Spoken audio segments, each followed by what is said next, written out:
केंद्र की पूर्ववर्ती सरकारों में भ्रष्टाचार चरम पर था। योजनाओं का केवल 15% ही लाभ ही पात्रों तक पहुंचता था। वर्तमान भाजपा सरकार में सभी जन कल्याणकारी योजनाओं की पूरी धनराशि पात्र लाभार्थियों के खाते में सीधे पहुंच रही है।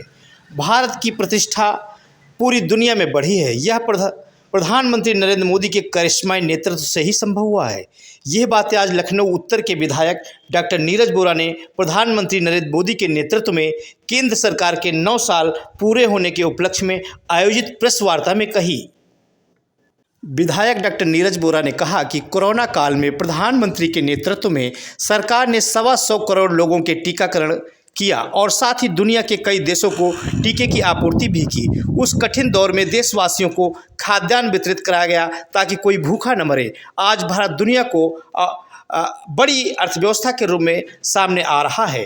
केंद्र सरकार की तरफ से 376 जन कल्याणकारी योजनाएं संचालित हो रही हैं।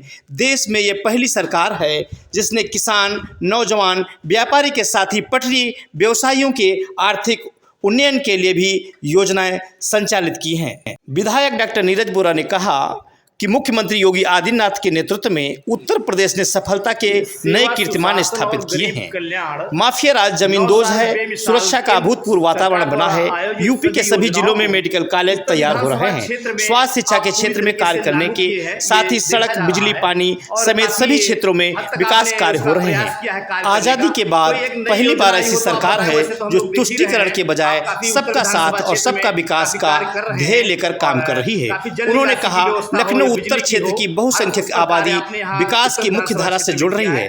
फैजुल्लागंज ने 45 करोड़ की जनता से नाला बनने जा रहा है। सड़कें बन रही हैं, गलियों को कायाकल्प हो रहा है, शहरी अवस्थापना सुविधाएं उपलब्ध कराई जा रही हैं। सेवा सुशासन की बदौलत भाजपा के प्रति जन विश्वास बढ़ा है। राष्ट्रीय नवल टाइम्स की एक रिपोर्ट। योगदान प्राप्त होता रहा है। प्रधानमंत्री आदरणीय नरेंद्र भाई मोदी के नेतृत्व में पिछले 9 साल के अंदर देश ने बहुत उन्नति करी है और देश का मान सम्मान सारी दुनिया में बढ़ा है। और 9 साल बेमिसाल सुशासन, सेवा और भ्रष्टाचार मुक्त जो वातावरण का निर्माण हुआ है, निश्चित रूप से आज पूरे देश में लोगों का आत्मविश्वास बढ़ा है। 2014 से पहले इस देश की पहचान भ्रष्टाचार, घोटालों से होती थी। कहीं पर कोई घोटाला, कहीं पे कोई घोटाला, रोज एक नए घोटाले का चर्चा होती थी। आज पूरे विश्व में विकास की चर्चा होती है। माननीय प्रधानमंत्री जी के नेतृत्व में कोविड जैसे महामारी के समय में दुनिया की सबसे बड़ी अन्न वितरण योजना गरीब कल्याण अन्न योजना जो माननीय प्रधानमंत्री जी और उत्तर प्रदेश के यशस्वी मुख्यमंत्री श्रद्धेय योगी जी के नेतृत्व में प्रारंभ की गई, जो आज तक जारी है। और उसी का कारण है कि देश के अंदर कोई भी व्यक्ति भूखा नहीं रहा, भुखमरी का शिकार नहीं हुआ। कोरोना से तो जनहानि हुई, लेकिन भूख के कारण कोई जनहानि नहीं होने दी गई। निश्चित रूप से यह सराहनीय कार्य हुआ और आत्मनिर्भर भारत की ओर बढ़ते हुए हम लोग एक सफलतम राष्ट्र की श्रेणी में आज गिने जाते हैं। विकासशील देश की श्रेणी में जो आते थे, आज जब भारत की अर्थव्यवस्था दुनिया की 5वीं अर्थव्यवस्था बन चुकी है, जहां पर हमने ब्रिटेन को पछाड़ दिया है, यूके को पछाड़ दिया है, जिन्होंने 200 साल तक हमारे देश पर राज्य किया है।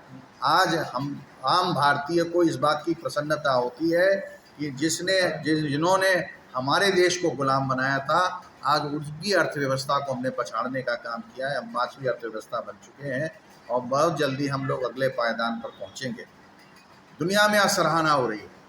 आज के समाचार पत्रों में, आपके भी समाचार में ये था कि 21 तारीख को माननीय प्रधानमंत्री जी इस बार अमेरिका पहुंचेंगे और अमेरिका में पूरे अमेरिका को सजाने का काम, अमेरिका को में भारत के नेतृत्व आ रहा है, भारत के प्रधानमंत्री बना रहे हैं, उसके लिए किस तरीके से पलक पावड़े बिछाकर स्वागत किया जा सकता है, पूरा अमेरिका उस पर लगा हुआ है। निश्चित रूप से आज यह जब क्षण आता है, जब एक भारतीय इसको सुनता है तो उसका सीना चौड़ा हो जाता है कि भारत के प्रधानमंत्री ने हमारा मान सम्मान बढ़ाने का काम किया है। नौजवानों को रोजगार की बात हो, गरीबों को आवास की बात हो, गरीबों को चूल्हे की बात हो, गरीबों को 5 लाख का इलाज की व्यवस्था हो, हर फ्रंट के ऊपर हमने गरीबों की सुध ली है। और हमारे संस्थापक पंडित दीनदयाल उपाध्याय जी, जिन्होंने हमको कार्यक्रम दिया था अंत्योदय का, कि समाज की अंतिम पायदान पर, सीढ़ी पर जो खड़ा हुआ व्यक्ति है, जब हम उसे समृद्ध कर देंगे तभी हम अपने इस कार्यक्रम को सफल मानेंगे, इस देश को समृद्ध मानेंगे। आज उसी राह पर चल रहे हैं। और निश्चित रूप से प्रधानमंत्री जी का अगर यह कथन है कि हवाई चप्पल पहनने वाला जब हवाई जहाज से यात्रा करेगा तो हम समझेंगे कि हम अपने राष्ट्र के लिए पूरा कार्य संपादित कर सके। और हम आज प्रधानमंत्री जी के नेतृत्व में, आज उत्तर प्रदेश में योगी जी के नेतृत्व में जो उत्तर प्रदेश में एक परिवर्तन आ रहा है, वह सराहनीय परिवर्तन है। जहाँ तक लखनऊ की इस उत्तर विधानसभा का प्रश्न है, तो उत्तर विधानसभा में भी 2017 से लेकर अब तक अभूतपूर्व कार्य हुए हैं।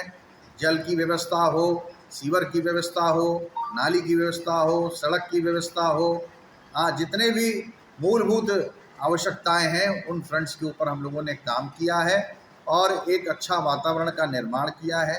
फैजुल्लागंज जैसा क्षेत्र जो कि ग्रसित रहता था, तमाम शिकायतों से वहाँ पर भरमार होती थी, आज उस क्षेत्र में भी इसी वर्ष एक बड़े नाले का, जो कि 8.7 किलोमीटर लंबा नाला है, 45 करोड़ की लागत से बनेगा, उसका शिलान्यास का कार्यक्रम हो गया है, निर्माण प्रारंभ हो रहा है।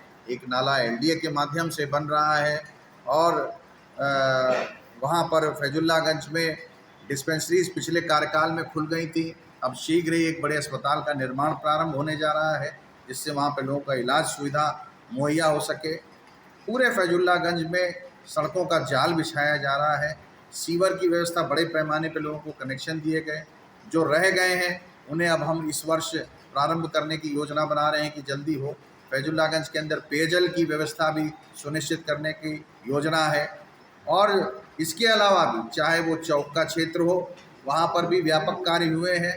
चौक जैसा जो सबसे पुराना लखनऊ का एरिया है, उसको सर्राफा बाज़ार को सजाने का हमने काम किया। वहाँ पर तारों का जाल था, बिजली के तारों को अंडरग्राउंड करने का कार्य किया। वहाँ पर पर्यटक आवे, वो हमारे वहाँ पर ऐतिहासिक इमारतें हैं, उसको सजाने का काम हम लोग कर रहे हैं। घंटाघर हो, भूल भुलैया हो, छोटा इमाम बाड़ा हो, वहाँ पर म्यूज़ियम का निर्माण चल रहा है, फूड कोर्ट का निर्माण चल रहा है, एक म्यूज़िकल फाउंटेन का वहाँ पर निर्माण किया है।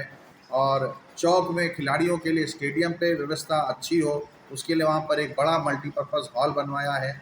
आगे भी वहाँ पर खिलाड़ियों के उत्साहवर्धन के लिए कार्य की लिए योजना बनाई गई जा रही है। इसी तरीके से जब हम आते हैं तो चौक में हमारा प्रसिद्ध काली जी का मंदिर है, उस काली जी के मंदिर के लिए भी हमारी सरकार ने अभी सौंदर्यीकरण के लिए लगभग 2 करोड़ रुपए के आसपास की धनराशि जारी की है, जिससे वहाँ पर जो श्रद्धालु जो आए उनको सुख सुविधा मिल सके, ऐसी वहाँ पर एक योजना उस क्षेत्र में है। इसी क्रम में हमने जब हम आते हैं मनकामनेश्वर, डालीगंज के क्षेत्र में, निराला नगर के क्षेत्र में, कॉलोनियों के क्षेत्र में, तो अभी बड़े पैमाने पर लगभग हमने 25 जिम लगवाने का कार्यक्रम संपादित किया अपनी विधानसभा में, जिससे कि जो लोग पार्क का प्रयोग करते हैं उनको जिम की सुविधा भी मिले। और ड्रेनेज को लेकर भी हमने बड़ा काम किया है, क्योंकि हम जानकीपुरम में जल भराव की समस्या भी होती थी। वहाँ पिछले कार्यकाल में भी हम लोगों ने पंप लगवाए थे, लेकिन यह पिछली बार महसूस हुआ कि बड़ा और विस्तार करने की आवश्यकता है, तो 5 करोड़ रुपए की लागत से वहाँ का पंप हाउस में विस्तार किया गया है और पंप बढ़ाए गए हैं। प्रयास ये है कि अगर जल वृष्टि होती है, पानी बरसता है, तो तत्काल हम घंटे भर, आधी घंटे के अंदर नोटिस पे ही हम वहाँ की जल भराव की समस्या से लोगों को निजात दिला दें। वह कार्य भी हो रहा है बड़े पैमाने पर। जानकीपुरम के अंदर भी हम लोगों ने एक पेयजल योजना के माध्यम से वहाँ पर लोगों के घर में जहाँ पानी का कनेक्शन नहीं था उसको दिलाने का काम किया, सड़कों का जाल बिछाने का काम किया।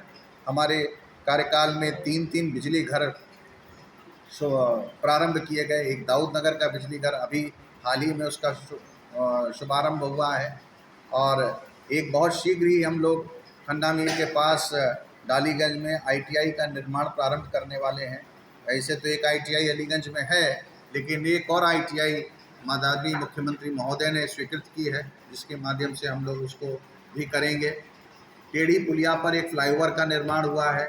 एक IIM तिराहे पर फ्लाईओवर इस समय सज रहा है और आशा है कि अगले 10 दिन में 15 दिन में लोगों के लिए उपलब्ध हो जाएगा। उसका निर्माण हुआ जिससे ट्रैफिक यातायात को सुगम बनाया जा सके। इसी तरीके की एक योजना इंजीनियरिंग कॉलेज चौराहे के लिए भी है। वहाँ पर भी हम लोग बहुत जल्दी एक प्रस्ताव के साथ आ रहे हैं कि वहाँ के जो ट्रैफिक जाम होता है उसको ठीक किया जा सके। तो ऐसे बहुत सारे कार्यक्रम हैं जो पूरी विधानसभा को में हम लोग कर रहे हैं। शिक्षा के क्षेत्र में भी हम लोगों का प्रयास है कि सरकारी विद्यालयों में सुविधाओं का जो अभाव है उनको भी ठीक किया जा सके। और मुझे बताते हुए हर्ष है कि उत्तर प्रदेश की सरकार है जिसने जब स्कूलों की सुध ली, शिक्षा व्यवस्था की सुध ली, तो आज हम कह सकते हैं कि 2017 से पहले जो सरकारी स्कूलों में एडमिशन थे और जो आज हैं वो 2 गुने से भी ज़्यादा हो चुके हैं। बच्चे वहाँ आना पसंद करते हैं। उनको स्कूल यूनिफॉर्म, भोजन की व्यवस्था, स्टेशनरी की व्यवस्था, बैग की व्यवस्था, जूते मोजे स्वेटर की व्यवस्था सब सरकार के द्वारा सुलभ कराया जा रहा है। इसलिए विद्यालय भी हमारे प्रगति कर रहे हैं। और इसी क्रम में हमने नेताजी सुभाष चंद्र बोस महिला डिग्री कॉलेज में भी एक PG ब्लॉक का भी निर्माण कराया। अभी हाल में ही हमने इस वर्ष में भी एक वहाँ पर पैसा सेंक्शन कराया है जिससे वहाँ का एक बहुउद्देशीय एयर कंडीशनड हॉल उनका तैयार हो जाए जहाँ पे बच्चों के कार्यक्रम हो सकें। वो भी व्यवस्था वहाँ पर हो रही है। तो शिक्षा है, स्वास्थ्य है, हर दृष्टि से अब हमारे यहाँ अस्पताल एक ठाकुरगंज हॉस्पिटल है, 100 बेडेड TB हॉस्पिटल के नाम से जाना जाता है। एक अलीगंज का हॉस्पिटल है। दोनों जगह पर हम लोगों ने ऑक्सीजन के प्लांट लगवाए, डिस्पेंसरीज़ हमने खुलवाई, डिस्पेंसरीज़ की सुविधाओं को बढ़ाने का काम किया। स्वास्थ्य, शिक्षा, बेसिक मूलभूत सुविधाएं सभी पर हमने काम किया है और जो काम रह गया है वो काम शीघ्र पूरा होगा। उसमें सबसे बड़ा तोहफा जो उत्तर प्रदेश के मुख्यमंत्री महोदय ने दिया है, जिसे मैं सबसे बड़ी उपलब्धता के रूप में देखता हूँ, वो IIM रोड से गोमती नदी पर दोनों तटों के ऊपर जो लखनऊ ग्रीन कॉरिडोर योजना है, जिसके माध्यम से जो बंधा अछूता था लाल वाले पुल से लेकर IIM तक फैजुल्लागंज क्षेत्र का, वो बंधा भी निर्मित होने वाला है। और बंधा के निर्माण के साथ साथ IIM रोड से लेकर आप इकाना क्रिकेट स्टेडियम तक सीधे जा सकेंगे। और प्रारंभ में वो 4 लेन रोड बन रही है, बाद में 6 लेन तक का उसका विस्तार का कार्य होगा। तो वह कार्य भी दोनों तट पर हो जाएगा जो आने वाले समय पे लखनऊ के लिए एक लाइफ लाइन से होगा। ये मेरे कुछ कार्य थे जिनके बारे में मैं आपको बताऊँ।